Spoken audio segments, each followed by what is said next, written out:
তোমরা পণ্ডিতদেরকে আর পাত্রীদেরকে খোদা হিসেবে মেনে নিয়েছো। মুহতারাম হাজিরিন, এটা মনে করবার কোনো অবকাশ নাই যে শুধু খ্রিস্টানরা আল্লাহর আইনের জায়গায় আল্লাহর বিধানের পরিবর্তে পণ্ডিত আর পাত্রীদের বিধান মানলে তারা মুশরিক হয়ে যাবে, তারা তাদেরকে তাওহীদ থেকে সরে যাবে, তারা তাদের পণ্ডিত আর পাত্রীদেরকে খোদা বানায় দেওয়া হলো। আর মুসলমান হয়ে যদি আমরা আল্লাহর বিধানের পরিবর্তে আমাদের কোন মন্ত্রীদের বিধান মেনে নেই, আল্লাহর বিধানের পরিবর্তে আমরা যদি আমাদের এমপিদের পাশ করা বিধান মেনে নেই, তাহলে বুঝি আমাদের ঈমানের কিছু হবে না। তোমাদের ঈমানকে আল্লাহ পাক রব্বুল আলামিন এরকম ঠিকাদারি কাউকে দেন না। যেই অপরাধ করার কারণে ইহুদিদের ঈমান ধ্বংস হয়েছে, যেই অপরাধের কারণে খ্রিস্টানদের ঈমান ধ্বংস হয়েছে, সেই অপরাধ যদি কোন নামধারী মুসলমানের মধ্যে পাওয়া যায়, সেও মুশরিকে পরিণত হবে, সেও বেঈমানে পরিণত হবে। আমার আল্লাহর নিকট কোনো পার্সিয়ানদের ব্যবস্থা নাই। মুহতারাম হাজিরিন, এই যে একটা তাওহীদের কথা আমি বলছি, এটাকে বলা হয়, বিভিন্ন শব্দে বলা যায়, এটাকে বলা হয় তাওহীদ ফিল হাকিমিয়া, এটাকে বলা হয় তাওহীদ ফিল হাকিমিয়া। ইনিল হুকমু ইল্লা লিল্লাহ, চূড়ান্ত ভাবে আইন করার একমাত্র অধিকার কার? কেউ প্রশ্ন করতে পারেন, হুজুর তাহলে কি মানুষ কোন আইন করতে পারবে না, সরকার কোন আইন করতে পারবে না, বিভিন্ন কর্তৃপক্ষ কোন আইন করতে পারবে না? এই প্রশ্নের জবাব হলো হ্যাঁ, মানুষ আইন করতে পারবে, সরকার আইন করতে পারবে, বিচারপতিরা আইন করতে পারবে, কর্তৃপক্ষ আইন করতে পারবে, তবে এক শর্তে পারবে। বলেন কয় শর্তে? জোরে বলেন কয় শর্তে? এক শর্তে মানুষ আইন করতে পারবে, এক শর্তে সরকার আইন করতে পারবে, এক শর্তে মন্ত্রী পরিষদ আইন করতে পারবে, এক শর্তে সংসদ আইন পাস করতে পারবে। আর সেই শর্তটা খুব ভালো করে মন শুনবেন, ভালো করে বুঝবেন, আগামীর দিনে সেইটা বাস্তবায়ন করার জন্য জানবেন, লড়াই করবেন। সেই শর্ত হলো যে মানুষের কোন আইন আল্লাহ পাকের কোন আইনের বিরুদ্ধে যেতে পারবে না। মানুষের কোন আইন আল্লাহ পাকের কোন আইনের সঙ্গে সাংঘর্ষিক হতে পারবে না। মানুষ যদি কোন আইন তৈরি করতে চায় যেটা আল্লাহর আইনের বিরুদ্ধে, সঙ্গে সঙ্গে মানুষের সে আইন অকার্যকর এবং বাতিল বলে গণ্য হবে। সারা দুনিয়ার 700 কোটি মানুষ, ধনী দরিদ্র, সমগ্র ধর্ম, সব ধর্মাবলম্বী, সারা দুনিয়ার 700 কোটি মানুষ মিলে যদি একটা আইন করে, আর সেই আইনটা যদি আমার আল্লাহর কোন একটা আইনের 1000 ভাগের 1 ভাগের সঙ্গে সাংঘর্ষিক হয়, 700 কোটি মানুষের আইন বাতিল হবে, আমার আল্লাহর আইন উচ্চে থাকবে, সেটাই কার্যকর থাকবে।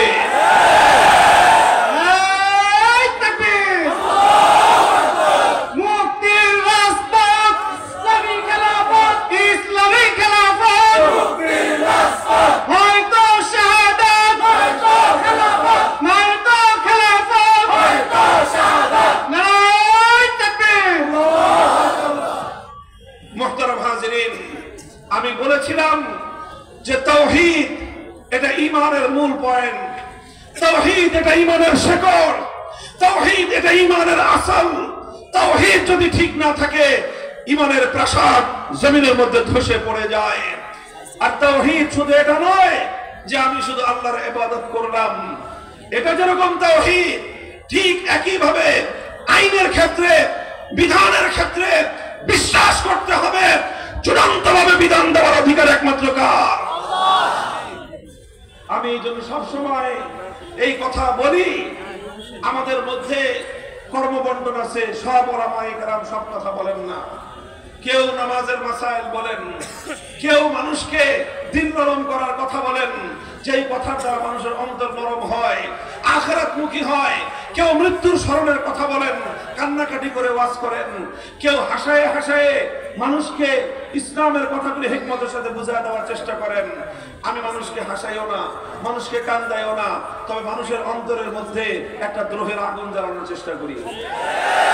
আর সেই দ্রোহটা হলো এই যে আমরা আছি আল্লাহর জমিনে, আল্লাহর জমিনে আল্লাহর বিধানকে উৎখাত করে হাজার হাজার মানুষ আল্লাহর খোদা খোদাইর চেয়ারকে দখল করে এসেছে।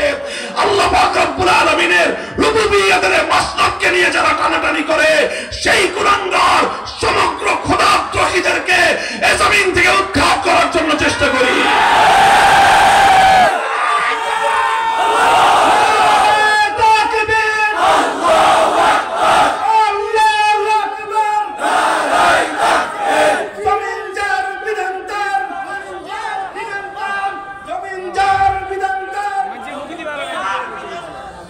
মুহতারাম হাজিরিন, এই যে তাওহীদের কথা বললাম, এটা ঈমানের প্রশ্ন, এটা তাওহীদের প্রশ্ন। সমাজের মধ্যে একটা মতবাদ চালু করে দেওয়া হয়েছে রাজনীতির নামে। সেই মতবাদ হলো যে রাজনীতির সঙ্গে ধর্মের কোনো সম্পর্ক থাকতে পারবে না। এটাও ইসলাম বিরোধী চরম কুফরি একটা মতবাদ। মুসলমান যেখানে থাকবে ইসলাম সেখানে থাকবে, মুসলমান ঘরে থাকলে ইসলাম ঘরে থাকবে, ইভেন মুসলমান রাস্তায় থাকলে ইসলামও রাস্তায় থাকবে।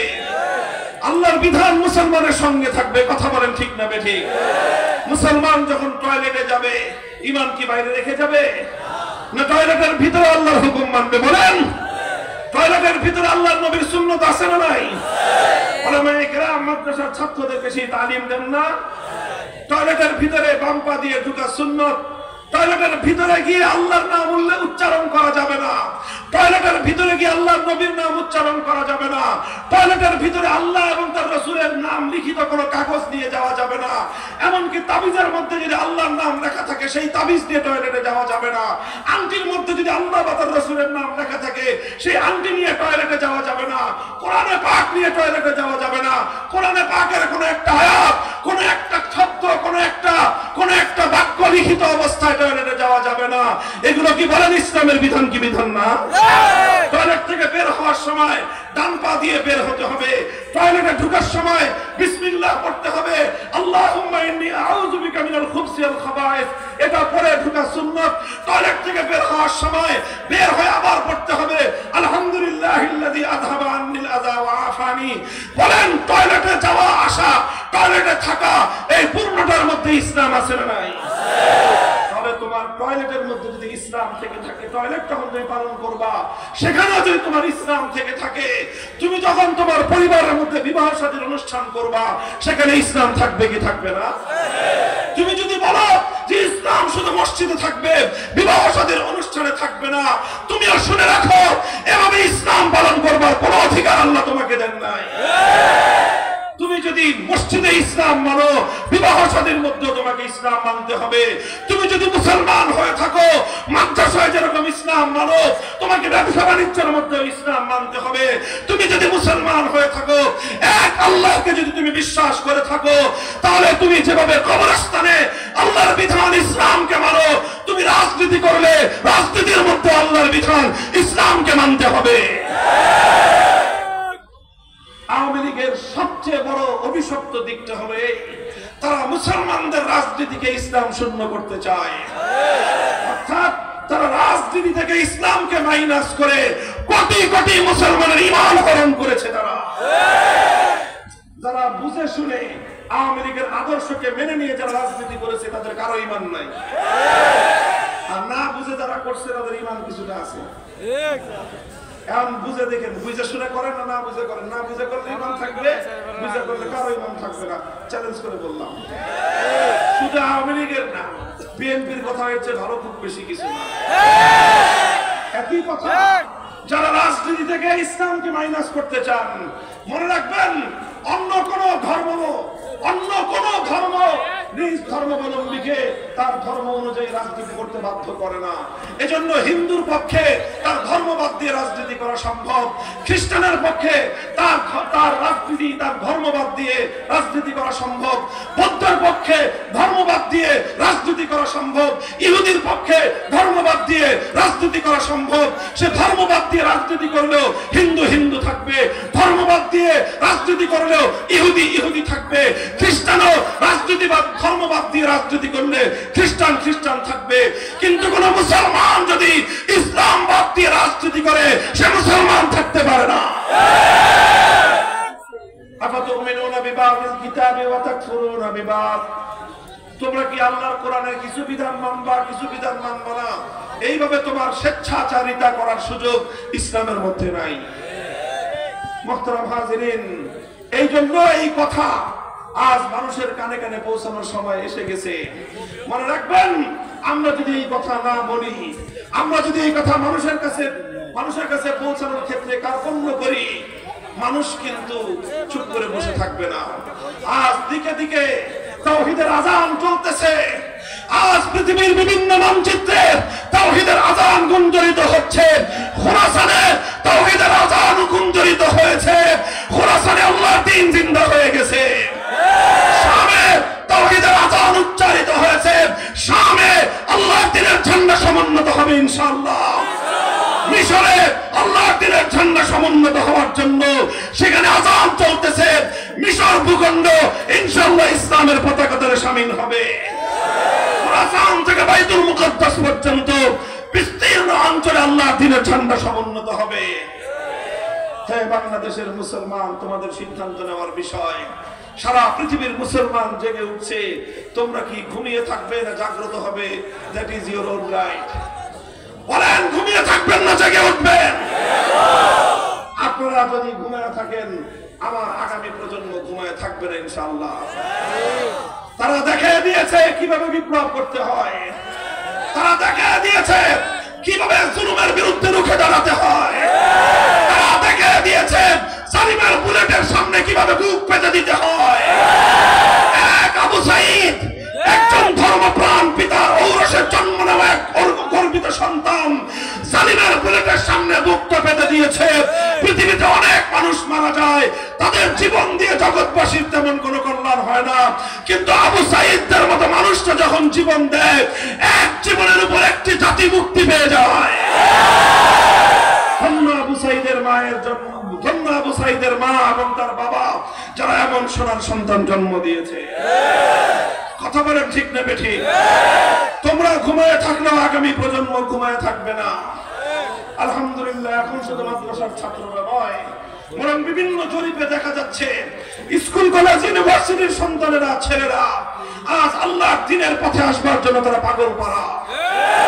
তারা তাওহীদকে শিখবার চেষ্টা করছে, তারা তাওহীদকে বুঝবার চেষ্টা করছে, তারা তাগুতের বিরুদ্ধে লড়াই করার জন্য মাঠে নামতে প্রস্তুত হচ্ছে। এই স্রোত দাবায় রাখা যাবে না, এই স্রোত ঠেকিয়ে দেওয়া সম্ভব হবে না। মানুষের জাগরণ বুলেট মেরে স্তব্ধ করে দেওয়া যাবে না।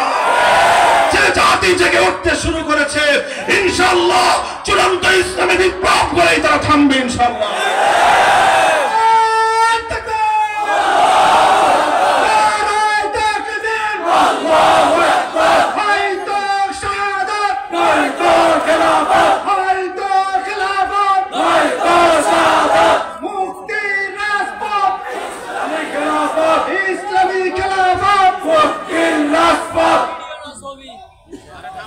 রবকে আমাদের চিৎকার করে রবকে। ইন্নাল্লাযীনা ক্বালু রাব্বুনাল্লাহ, যারা এক আল্লাহকে রব বলে ঘোষণা করবে, আল্লাহকে রব মেনে আল্লাহর এই রুবুবিয়তের এই আগুন নিয়ে কোন ঈমানদার শুধু চুপ করে বসে থাকতে পারে না। যার দিলের মধ্যে এই তাওহীদ ঢুকবে, ওয়াকাযালিকাল ঈমান হিনা তুখালিতু বাশাশাতুল কুলুব, ঈমান যখন কারো হৃদয়ের মধ্যে ঢুকে যায়, তখন তার আচার আচরণ, তার কথার মাধ্যমে তাওহীদের এই অগ্নিস্ফুলিঙ্গ বের হতেই থাকবে। একমাত্র রবকে, রবের অর্থ হলো ইবাদত করবে একমাত্র কার, আস্থা এবং বিশ্বাস রাখবো একমাত্র কার উপর, এই জমিনে একমাত্র আইন চলবে কার। যখন তুমি এক আল্লাহর আইনের সামনে আত্মসমর্পণ করবা, তখন তুমি আল্লাহর রুবুবিয়তকে মেনে নিলা।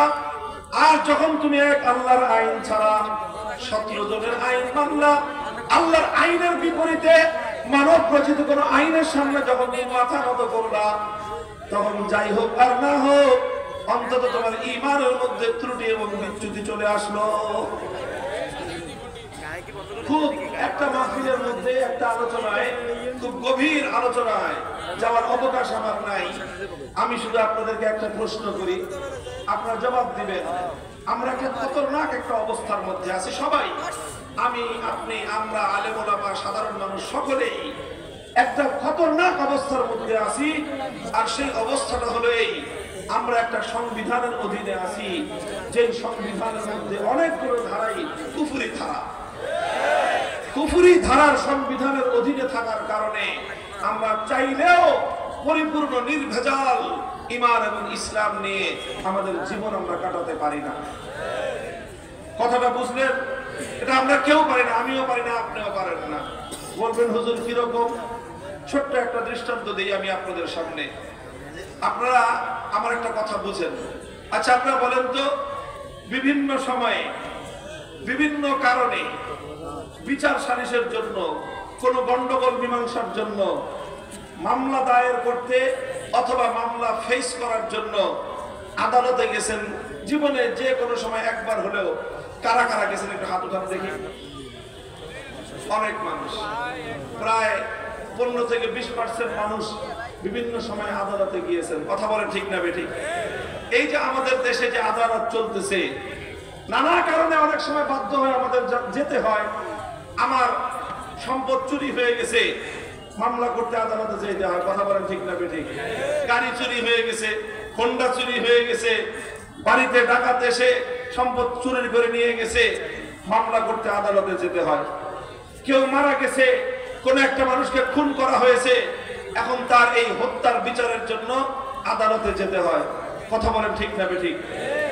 আচ্ছা বলেন, আপনার একজন আপনজন নিহত হলো, এই হত্যাকাণ্ডের বিচার চাওয়ার জন্য আদালতে গেলেন। আপনি যেই আদালতে গেলেন, সেই আদালত আল্লাহর আইন অনুযায়ী বিচার করবে? বলেন তো, আল্লাহ পাক হত্যাকাণ্ডের যেই বিচার কোরআনে পাকের মধ্যে নাযিল করেছেন, সেই হত্যাকাণ্ডের বিচার অনুযায়ী আল্লাহর আইন অনুযায়ী এই আদালত বিচার করবে? চুরি করেছে, আপনি চুরির বিরুদ্ধে মামলা দায়ের করলেন, যেই আদালতে আপনি চুরির মামলা দায়ের করলেন, চোর ধরা পড়লে আল্লাহর কোরআনের আইন অনুযায়ী চোরের উপর শাস্তি প্রয়োগ করবে? বলেন। তাহলে আল্লাহর আইন অনুযায়ী তারা বিচার করবে না, তারা বিচার করবে কি অনুযায়ী? মানুষের বানানো আইন অনুযায়ী। কথা বলেন ঠিক না বেঠিক?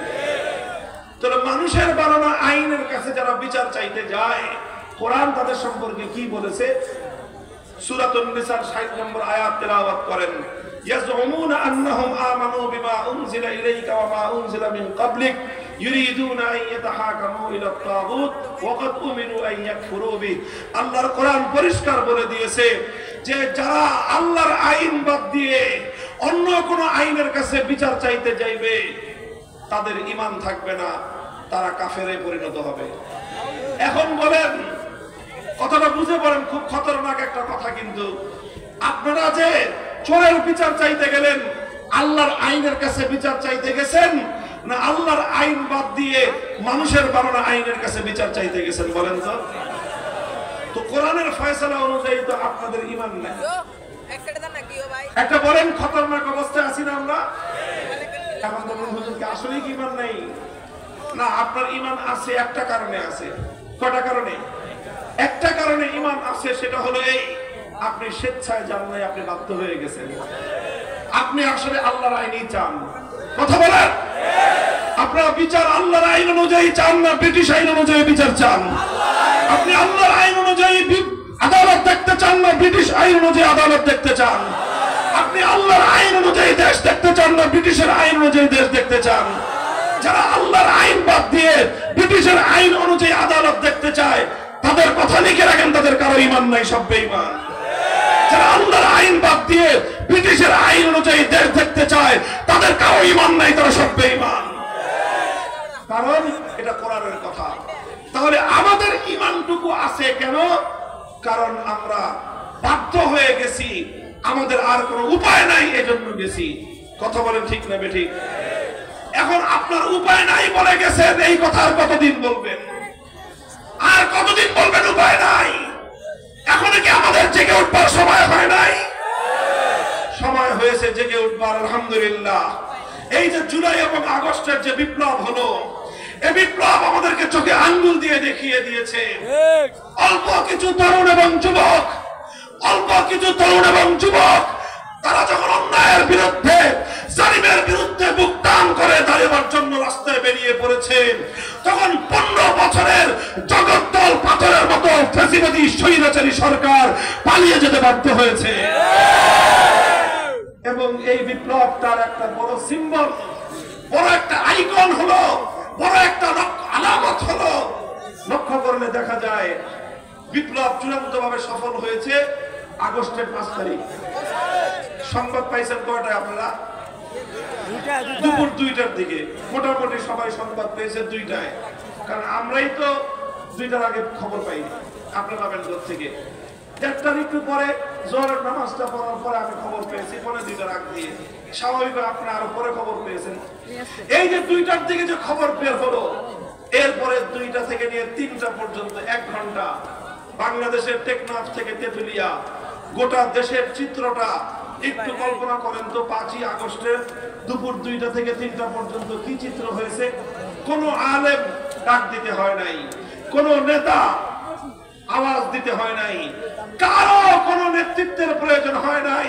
টেকনাফ থেকে তেতুলিয়া মুসলমানদের এই জনপদের যত জায়গায়, জেলা হোক, উপজেলা হোক, হাইকোর্ট হোক, এবং কি যেখানেই হোক, একেবারে সেনাবাহিনীর সেই ক্যান্টনমেন্টে হোক, সেখানেই হোক, যত মূর্তি ছিল সমস্ত মূর্তি ভেঙে গুড়িয়ে দেওয়া হয়েছে।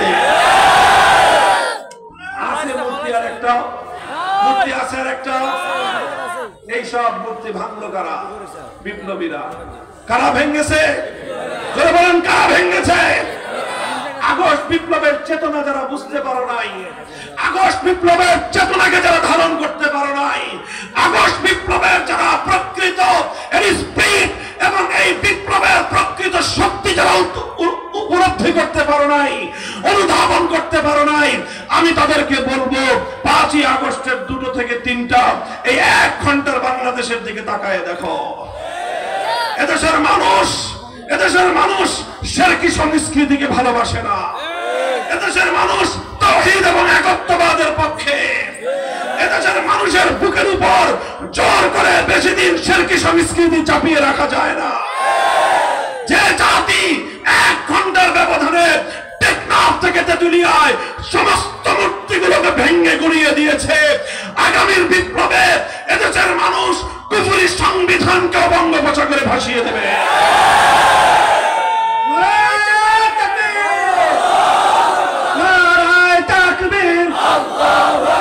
তন্ত্রমন্ত্রের দিন শেষ, খেলাফতের বাংলাদেশ, তন্ত্রমন্ত্রের দিন শেষ। মুহতারাম হাজিরিন, আখেরি পয়গাম, 2টো কথা আমি আপনাদের কাছে বলবো। কথা বেশি লম্বা করবো না, আমি আগেই বলেছি। আজ বাংলাদেশে একটা আওয়াজ গোটা বাংলাদেশের সকল অঙ্গন থেকে উচ্চারিত হয়েছে, সেটা হলো ভিনদেশী আধিপত্যবাদ বাংলাদেশ মানবে না। এটা দীর্ঘ একটা সময় পর্যন্ত শুধু আলেম ওলামারা বলতেন, শুধু হুজুররা চিৎকার করতেন, আর নাম নিয়েই বলি ভারতীয় আধিপত্যবাদ বাংলাদেশে চলবে না। আগে শুধু হুজুররা বলতো, আলহামদুলিল্লাহ এখন তো বাংলাদেশের রাষ্ট্র সরকার সকলকে ডেকে সমস্ত রাজনৈতিক দল, সমস্ত ধর্মাবলম্বী, হিন্দু, বৌদ্ধ, খ্রিস্টান, মুসলিম, সকল রাজনৈতিক দল মিলে সকলে আজ বাংলাদেশের ঐক্যবদ্ধ, বাংলাদেশের উপর ভারতীয় আধিপত্যবাদ চলবে না। আপনারা একমত? এখন শুধু চলবে না বললেই হবে না, আসলে উৎখাত করতে হবে। 20 বৃক্ষের গোড়ায় যদি পানি ঢালেন আর 20 বৃক্ষের ডাল ছেড়ে দেন, গাছ মরবে না গাছ আরো তরুতাজা হবে? গাছ মারতে চাইলে শেকড় শুদ্ধ উপরে ফেলতে হবে। ভারতীয় আধিপত্যবাদের শেকড় বাংলাদেশের সংবিধানের মধ্যে লুকিয়ে আছে। 1971 সালে বাংলাদেশ যখন স্বাধীন হয়, তখন বাংলাদেশের একজন নেতার মাধ্যমে ভারতের তৎকালীন প্রধানমন্ত্রী শ্রীমতী ইন্দিরা গান্ধী ভারত রাষ্ট্রের তাদের সংবিধানের মূলনীতিগুলো বাধ্যতামূলক ভাবে বাংলাদেশের মানুষের উপর চাপিয়ে দিয়ে ভারতীয় গোলামীর সংবিধান ৭২ তৈরি করে দিয়েছে। ৭২ সংবিধান ভারতের গোলামীর সংবিধান। ৭২ সংবিধান কুফরি ধর্মনিরপেক্ষতাবাদের সংবিধান। এইভাবেই বাংলাদেশটাকে ভারতের গোলামে পরিণত করবার সংবিধান দেওয়া হয়েছে ৭২ সালে। আজ ভারতীয় আধিপত্যবাদকে যদি রুখতে হয়, প্রধান কথা হলো এই আধিপত্যবাদের শেকড় বাংলাদেশের সংবিধান থেকে ধর্মনিরপেক্ষতাবাদ নামক এই কুফরি মতবাদ উৎখাত করে আল্লাহর উপর অবিচল আস্থা এবং বিশ্বাস ফিরিয়ে আনতে হবে। এটা যদি করা যায় তাহলে এই দেশের সংবিধান এদেশের মানুষের ধর্মীয় আবেগ এবং অনুভূতির সঙ্গে সামঞ্জস্যপূর্ণ হবে। এই হলো একটা কথা। আর ২ নম্বর আরেকটা কথা হলো, বর্তমানে বাংলাদেশে একটা আওয়াজ উঠেছে চতুর্দিকে, সংবিধান সংস্কার। কি আওয়াজ? কি আওয়াজ? সংস্কার, সংস্কার, সংস্কার। সবচেয়ে বড় সংস্কার হলো সংবিধান সংস্কার। এই সংবিধান সংস্কারের আওয়াজের সময় আমরা একটা কথা জাতিকে নিয়ে রাষ্ট্রশক্তির কাছে আমরা তুলে ধরতে চাই। যত সংস্কার করেন আর না করেন, একটা সংস্কার করার কথা বুঝে নেন, মেনে নেওয়ার চেষ্টা করেন। সেটা হলো এই সংবিধানে একটা ধারা সংযুক্ত যেন করা হয়, সেই ধারার মাধ্যমে এই কথাটা থাকবে যে কোরআন সুন্নাহ বিরোধী অথবা ইসলামী শরিয়া বিরোধী কোন আইন, কোন নীতিমালা, কোন বিধিমালা বাংলাদেশে কার্যকর হতে পারবে না। এই একটা আইন যদি, একটা ধারা যদি সংবিধানে সংযুক্ত করা যায়, তাহলে ইনশাআল্লাহ এই ধারার মাধ্যমে বাংলাদেশে কোরআন বিরোধী, ইসলাম বিরোধী, শরিয়া বিরোধী যত আইন আছে, যত নীতিমালা আছে, যত বিধিমালা আছে, এই সবগুলো শেকড় সত্য উপরে ফেলতে হবে। রাজি আছেন? এটা এমনি এখন বলতেছি আমরা, যদি তাদের সুমতি হয়, বুদ্ধি ভালো থাকে, আমাদের এই কথাগুলো তারা বুঝবেন। দেখেন, আমি যে কথাটা বললাম, এই কথার সঙ্গে আমার গোটা বাংলাদেশের প্রতিটা মানুষের ঈমানের সম্পর্ক। আমি আগেই বলেছি, সংবিধান কুফরি হওয়ার কারণে এই সংবিধানের অধীনে আমাদেরকে এই দেশে বসবাস করতে হয়। এই জন্য আমরা চাইলেও আমাদের ঈমানকে সহি সালেম নিয়ে, ইসলামকে নিরাপদ নিয়ে আমরা এই দেশে চলতে ফিরতে পারি না। সংবিধানের কারণে আমাদেরকে নানা ইসলাম বিরোধী কার্যকলাপের সঙ্গে জড়িয়ে পড়তে হয়, ইচ্ছায় হোক অনিচ্ছায় হোক। তাই আমরা এমন একটা দেশ চাই, এমন একটা ভূখণ্ড চাই, এমন একটা মানচিত্র চাই, যেখানে একজন আল্লাহর বান্দা আল্লাহর উপর শতভাগ ঈমান নিয়ে অবিচল ভাবে ত্রুটিপূর্ণ, ত্রুটি মুক্ত ঈমান নিয়ে সে যেন বাঁচতে পারে। আমাদের এই কথা যদি এভাবে শুধু কথায় তাদের কানে পানি না ঢুকে, তাহলে আপনারা কি করবেন? এভাবেই সারা জীবন শুধু বলে যাবেন না কোনো বিহিত করবেন? বলেন, কোন একটা ব্যবস্থা করতে হবে কি হবে না? যদি জিজ্ঞাসা করেন আমাকে কি ব্যবস্থা করতে হবে, ব্যবস্থা একটাই। যদি তারা শুধু আমাদের কথায় কর্ণপাত না করে, আমাদের এই আত্মচিৎকার যদি তাদের হৃদয়ে কোনো প্রতিক্রিয়া তৈরি না করে, আমাদের এই আহ্বান যদি তারা হৃদয় দিয়ে বুঝতে ব্যর্থ হয়, চূড়ান্ত পর্যায়ে মাঠে নামতে হবে, মাথার ঘাম পায়ে ফেলতে হবে আমাদেরকে। আমাদের অন্ধকারে চোখের অশ্রু দিয়ে যায় নামাজ ভেজাতে হবে, আল্লাহর সাহায্য চাইতে হবে। আর এরপর অশ্রু দিয়ে, ঘাম দিয়ে জাতিকে তৈরি করে চূড়ান্ত ভাবে আল্লাহর জমিনে আল্লাহর দ্বীনকে জিন্দা করার জন্য, কোরআনী হুকুমত বাস্তবায়নের জন্য, ইসলামী খেলাফত কায়েমের জন্য, প্রয়োজনে শাহাদাতের রক্ত দেওয়ার জন্য শহীদ ঈদগাহে জমায়েত হতে হবে, শহীদ ঈদগাহে জমায়েত হতে হবে।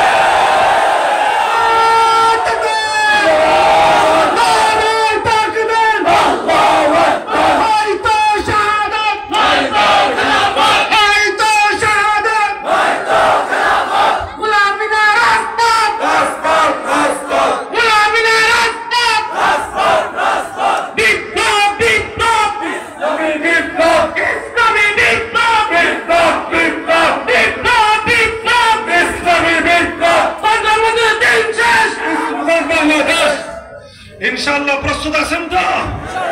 আলহামদুলিল্লাহ। আমি আগেও বলেছি, এখন শুধু মাদ্রাসার ছাত্ররা নয়, বাংলাদেশের প্রচুর তরুণ প্রজন্ম জনতা যারা তাওহীদের বুনিয়াদের উপর, একত্ববাদের বুনিয়াদের উপর, আল্লাহ পাকের হাকিমিয়ত এবং রুবুবিয়তের ভিত্তিতে একটা সমাজ গড়বার জন্য তারা প্রস্তুতি গ্রহণ করতেছে। ইনশাআল্লাহ এই ধারা যদি অব্যাহত রাখে, আল্লাহর জন্য নিবেদিত প্রাণ এই তরুণ প্রজন্মকে রুখে দেওয়ার সাধ্য কারো হবে না ইনশাআল্লাহ। আমরা প্রস্তুতি নেই, সেদিন আসছে ইনশাআল্লাহ। 5ই আগস্টের বিপ্লব সেই ইসলামী বিপ্লবের পূর্বে, সূর্যোদয়ের পূর্বে নতুন সুবহে জাদিদ ছিল।